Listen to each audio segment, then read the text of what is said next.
Hello दोस्तों, welcome to cherry experience. तो आज के वीडियो में हम 2019 में जो पूछा गया था ऑनलाइन एग्जाम जो हुआ था बीएड एंट्रेंस का, ठीक है, झारखंड का, उसमें किस तरह के क्वेश्चंस पूछे गए थे उसके बारे में डिस्कस करेंगे, ठीक है।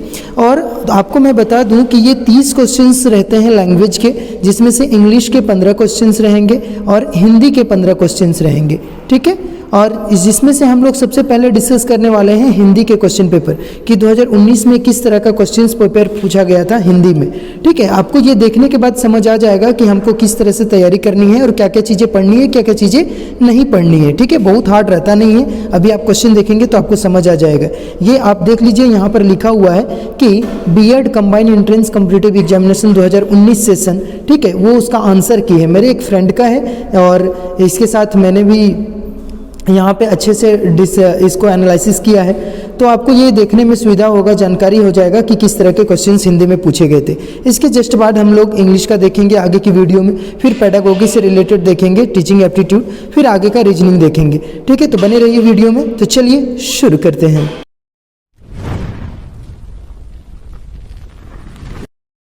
दोस्तों, इंग्लिश के क्वेश्चन पेपर में 15 नंबर तक यहाँ तक इंग्लिश के पेपर है, ठीक है। क्या है? इंग्लिश के पेपर। और यहाँ से शुरू होने वाले हैं आपके हिंदी के क्वेश्चन पेपर। कैसे क्वेश्चन पेपर? हिंदी के क्वेश्चन पेपर। ये क्वेश्चन पेपर मैं फिर से बता दूँ 2019 के ऑनलाइन एग्जामिनेशन में पूछे गए थे।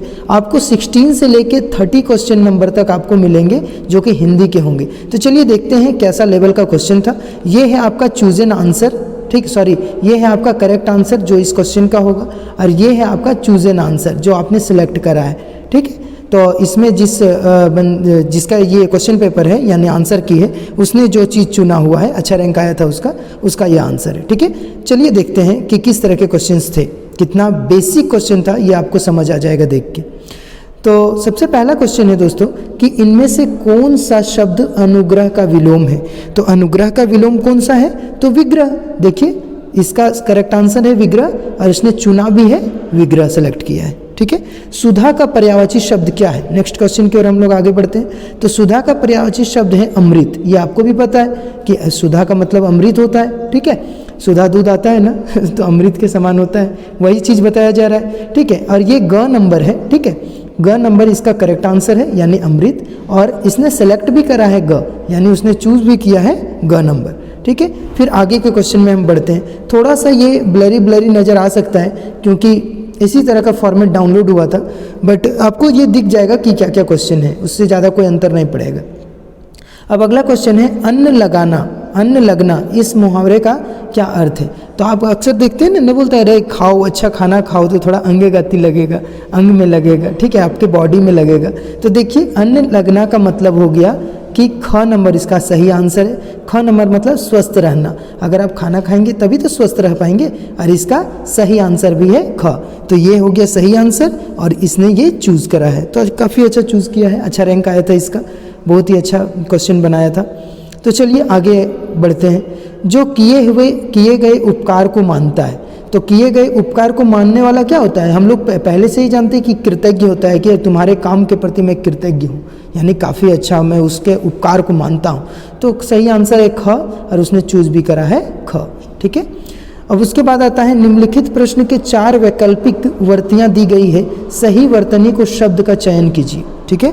तो अब आता है रचयिता सही है कि रचयिता सही है, कि रचयिता सही है, कि क्या लिखा है, रचयिता सही है, ठीक है। तो इनमें से कौन सही है उसमें आपको टिक लगानी है। तो देखिए, इसका सही आंसर है ख, लेकिन इन्होंने लगाया है ग, तो ये गलत आंसर है। इसका सही आंसर है ख, नहीं, रचयिता सही है, ठीक है। हम लोग अक्सर बोलते हैं इस कहानी के रचयिता कौन है, तो रचयिता नहीं होगा, हम लोग बोल चाल की भाषा में बोलते हैं, बट इसका सही आंसर प्रोनाउंसिएशन होगा रचयिता, यम हर्षिकार ये ता, ठीक है, रचयिता। तो चलिए नेक्स्ट क्वेश्चन की ओर आगे बढ़ते हैं।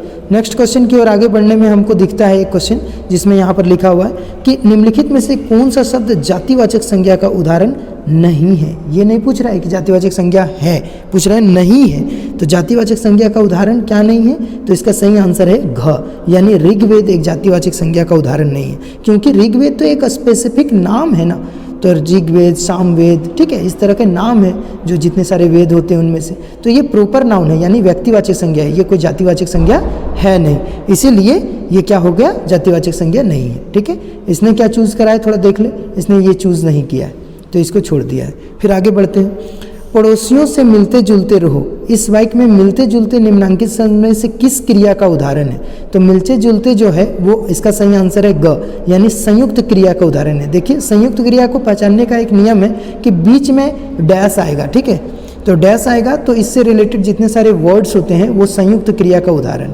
ठीक है, आगे बढ़ते हैं। फिर देशभक्ति किस शब्द किस समास का उदाहरण है?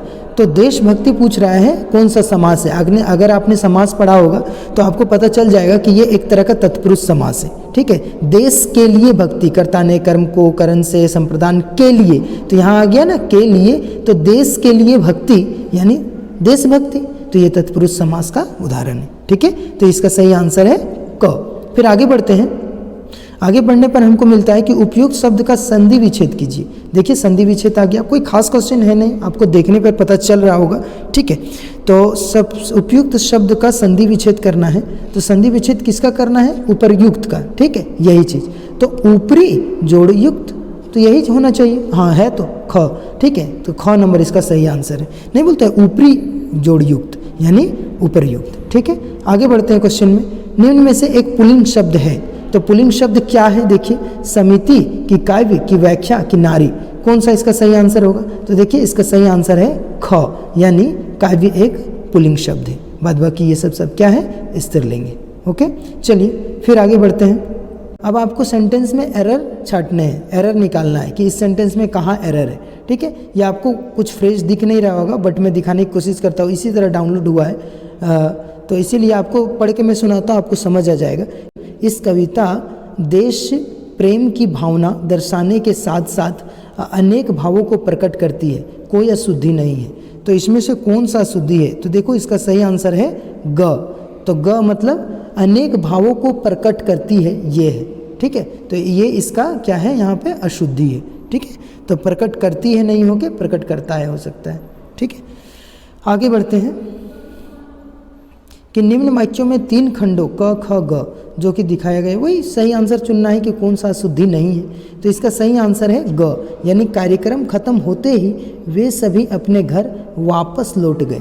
तो इसमें वापस लौट गए, लौट आए, सॉरी लौट गए, देखो मैंने पढ़ा भी गए लेकिन यहाँ गए नहीं लिखा है, यहाँ लिखा है आए, तो यहाँ पर होना चाहिए था गए।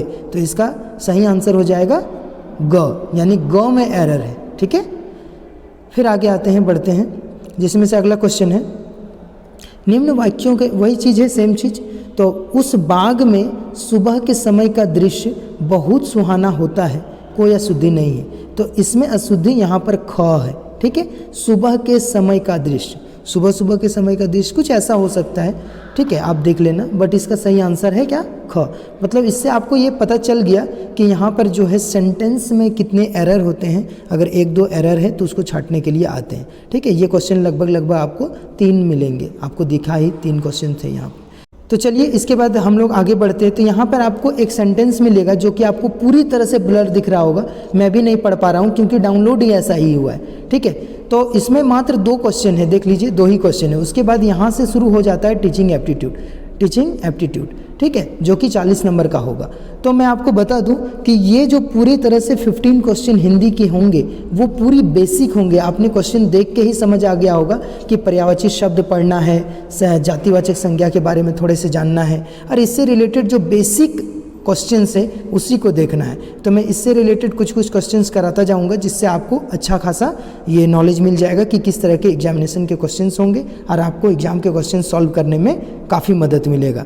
मैं उम्मीद करता हूं कि अगर आप ठीक से पढ़ेंगे तो आपका गवर्नमेंट बीएड कॉलेज, जो नीचे के लिंक में बहुत सारा, इस होम पेज पर जाइएगा इस चैनल में तो आपको दिखेगा कि गवर्नमेंट बीएड कॉलेज कितने हैं। तो झारखंड के top most government B Ed college में आपका सिलेक्शन हो जाए, मैं उम्मीद करता हूं कि काफ़ी अच्छा आपका एग्जामिनेशन जाएगा। चलिए, अगर आप नए हैं तो चैनल को लाइक करें, सब्सक्राइब करें और आगे बढ़ें। धन्यवाद।